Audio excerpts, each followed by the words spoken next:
proszę powiedzieć, czy pan lubi czytać książki? Znaczy ja wiem, nie bardzo, ale jak się dało, to zależy, to w zależności od tego jest jak.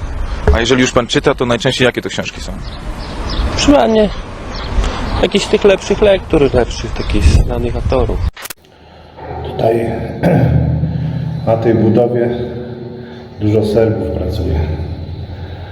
Słuchają tego arabskiego wycia. No i zatrzymujemy taki jeden, taką pędzlem, taką czarną maziugą fundamentu malował. Ja akurat idę, zatrzymał mnie i mówi tak, ty Polak? Ja mówię tak. Od razu cię poznałem, mówi do mnie. Powiedz mi, bo ja pracowałem z wieloma Polakami na budowie i oni wszyscy tak mówią co chwilę, kurwa i kurwa. Czemu oni tak mówią? No i co ja mam mu powiedzieć?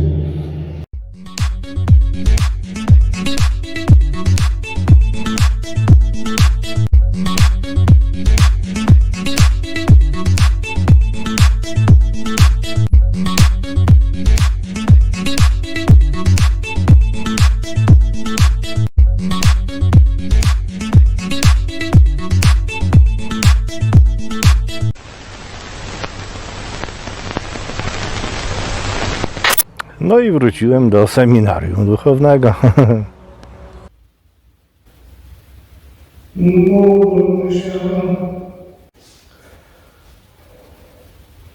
Drodzy bracia i siostry, trzeba dawać więcej pieniędzy. Buduję Szwajcarom domy, żeby mieli gdzie mieszkać. Wszędzie coś się buduje. Tu są akurat domy. Tam bloki. Na co tego tyle? Szwajcarów tylko 8 milionów.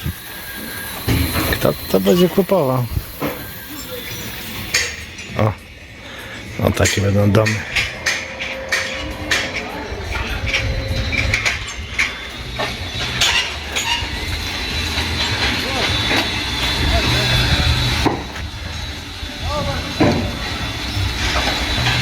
Pisze, że to luksusowe domy.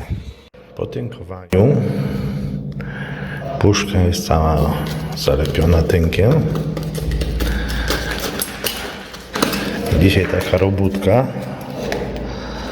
żeby to wyczyścić.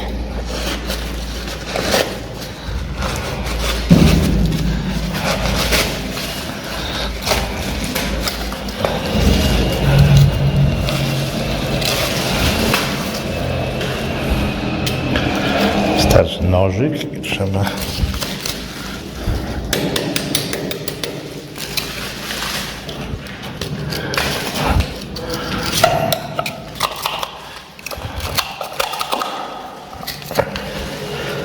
no tak, to trzeba obskrobać.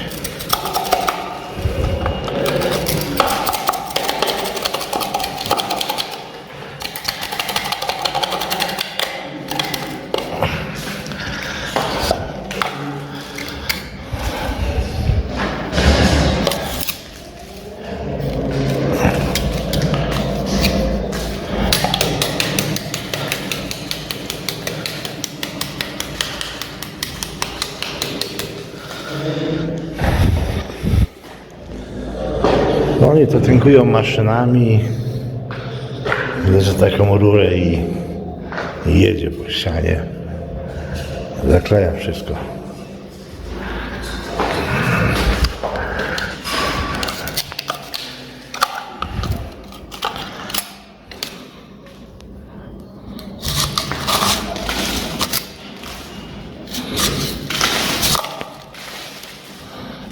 Tu są czarne kable. Wszystkie czarne, oznaczone różnymi numerami. To już pokazuję.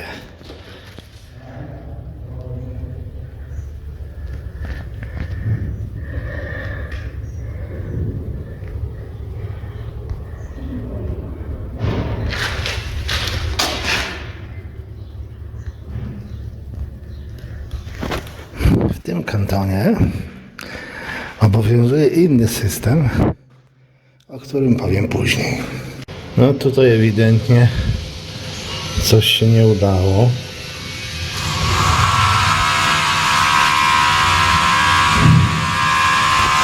Nie wiem, co oni będą z tym robić, ale to chyba do wykucia się nadaje.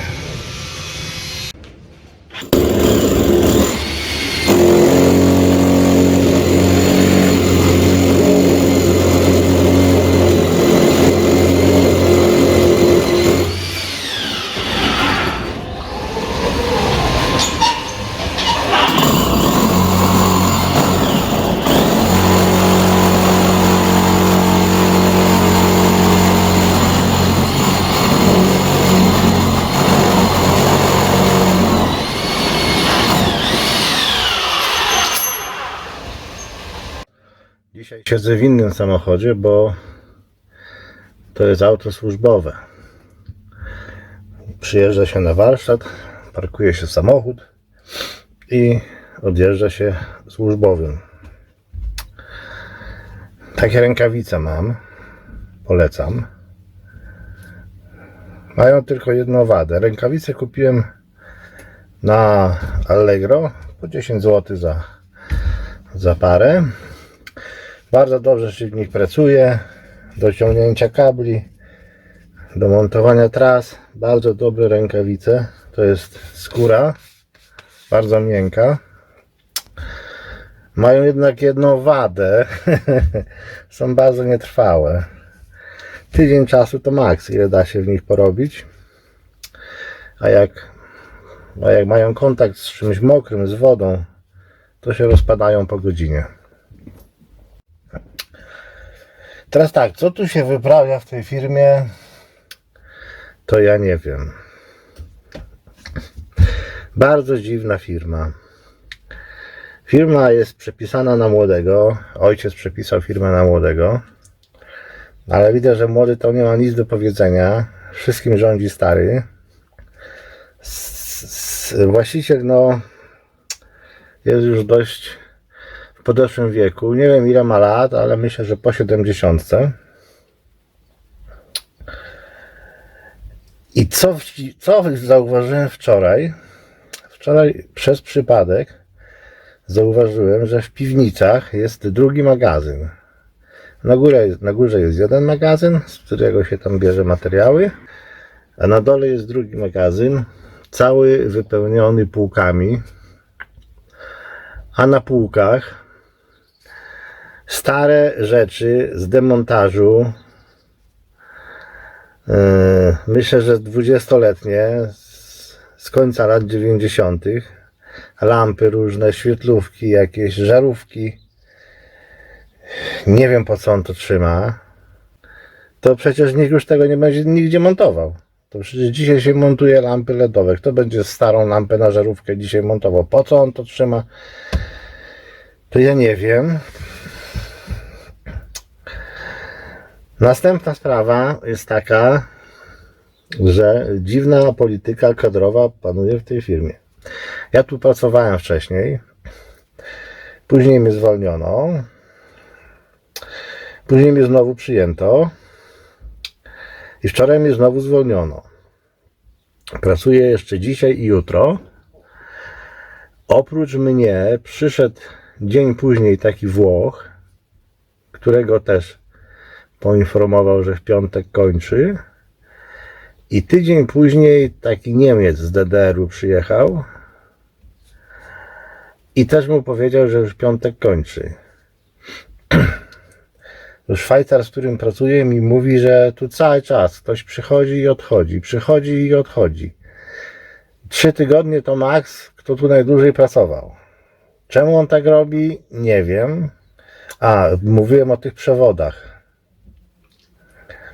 Więc tak, po co te numery są? Te numery zastępują kolory. Tak jak w innym miejscu na każdy obwód daje się inny kolor, tak tutaj na każdy obwód daje się taki sam kolor, czarny, tylko z innym numerem. I są numery 54, 55, 56, 62, 63, 67, tam chyba nie wiem, do 100 pewnie. Także no zdarza się, że na przykład wciąga się niebieski, zielono-żółty i na przykład 6 czarnych z różnymi numerami. I one tam gdzieś później się rozdzielają na jakieś obwody. No, tu jest taki system. Inna sprawa to godziny pracy. Jeszcze mi się nie zdarzyło, żebym skończył o 17:15, tak jak jest zapisywane. Zawsze się kończy później, przynajmniej te 15 minut. W piątek niby się pracuje do 4. Ja wyszedłem w 4:45, a inni jeszcze zostali. Tam auto sprzątali, coś. A nawet czy nikogo nie pytałem. Jak do 4, ja jest już 4:45, no to poszedłem. Tak samo rano trzeba być na 7:20, a pisze się od 7:30. Bo tu pracujemy na budowie, wyjeżdżamy za 5:05, no ale wiadomo, no, że raz się zajedzie za 20 minut, a raz się jedzie 30, bo są korki. Później jeszcze trzeba śmieci wyładować z auta, to, tamto. Za to już szef nie płaci, to już jest, popłaci tylko do 17:15, a potem jeszcze coś trzeba robić. No to można zrobić za darmo, nie? Dla firmy. Takie sprzedają produkty żywnościowe w Kopie.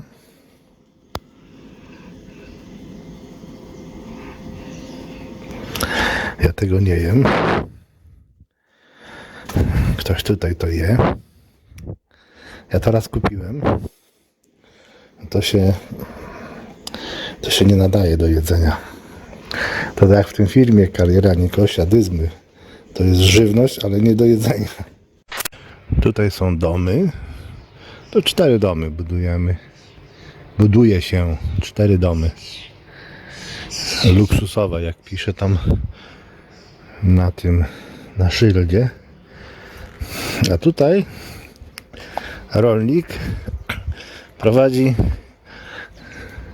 ekologiczną uprawę kukurydzy. No i wczoraj przyjechał rolnik z taką ogromną beczką. Myślałem, że to woda. Rozciągnął takiego węża ogromnego. Z traktora spuścił takie wężyki i zaczął pompować przez to gnojówkę. Boże, jak to śmierdziało. To się w głowie nie mieści. To się w pale nie mieści, jak to śmierdziało. Także ja nie wiem, jeśli ten rolnik zamierza tą ekologiczną uprawę kukurydzy w przyszłości kontynuować. A tu będą luksusowe domy. No to współczuję mieszkańcom. To, że uprawiał coś będzie, to jest pewne, bo tutaj nie ma tak jak w Polsce, że łąka i trawa rośnie i nikt tam nic nie uprawia. Tu czegoś takiego nie ma w Szwajcarii. Każdy skrawek ziemi jest wykorzystywany pod uprawy. Także uprawiał na pewno będzie. Tylko pytanie, czy ekologicznie. No tutaj ten sam chyba rolnik. A może inny, raczej ten sam. Coś tu pod folią będzie uprawiał. Coś tam rośnie. Nie wiem, pomidory może albo ogórki. Ogólnie zimno jest cały czas. Ja nie wiem, już czerwiec, a pogoda taka bardziej marcowa. No, takim steropianem się okleja domy. To jak takim grubym się oklei, to chyba w ogóle nie trzeba ogrzewać. Świeczkę postawić, będzie ciepło. Więc tak, dokonałem kilku obserwacji, przeanalizowałem i mi wyszło, no, że w tej firmie się oszczędza pieniądze. Powody mogą być 2 takiego zachowania. Jeden to taki, że firma przynosi małe zyski i trzeba ciąć koszty, a drugi to taki, no, że po prostu właściciel ma taki charakter. I ja myślę, że w tym przypadku to jest to drugie. Co na to wskazuje? Wskazuje na to kilka rzeczy. Magazyn wypełniony starymi rupieciami, który się nie wyrzuca, tylko się trzyma, nie wiadomo po co. To już nikt tego nie będzie nigdzie instalował, zakładał. To jest po pierwsze primo. Po drugie, primo ultimo, jest tutaj dużo uczniów.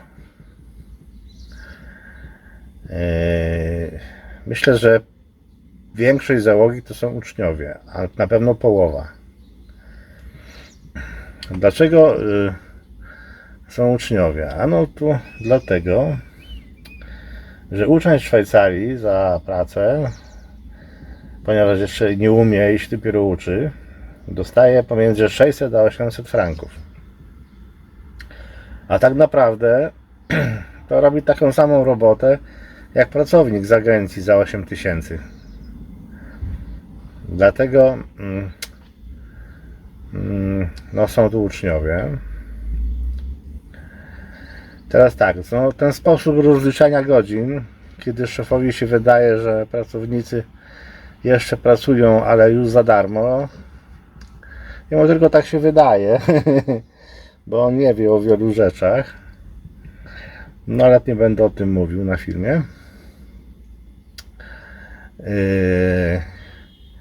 No i kolejna sprawa, no to ci temporerzy, nie? Temporer to jest pracownik drogi.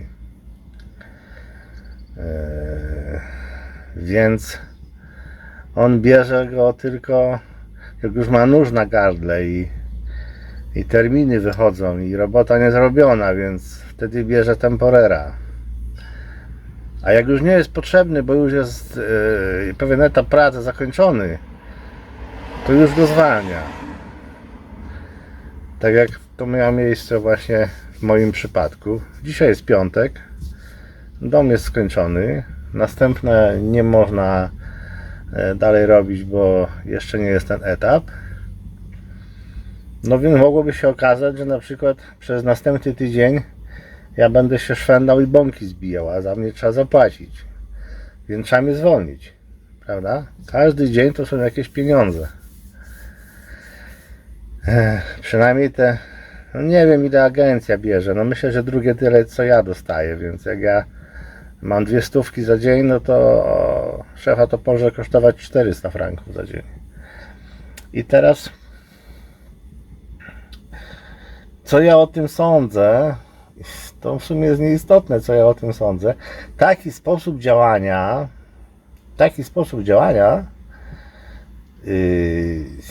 ja nie wiem, czy on tak zawsze robił.